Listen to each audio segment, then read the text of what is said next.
untuk tipu-tipu. Tak pernah cair, ya jual pipi dulu. Ku mau kaya, masa dibilang salah? Kau baiknya gabung dulu. Diriku ini niatnya menasihati bahwa Bitof hanya ilusi yang tak bertepi. Iklan sumber aslinya pun tak tahu. Kau salah mikir gaji dari situ. Tak pernah lihat advertisernya bekerja sama.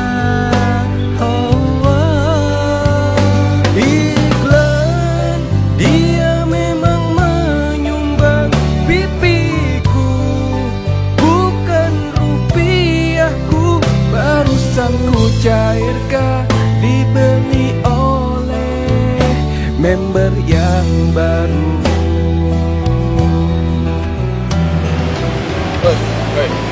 Mau beli pipiku nggak?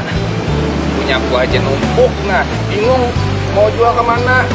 Udah pestrek mahal-mahal, belum balik modal pula. Susah lakunya.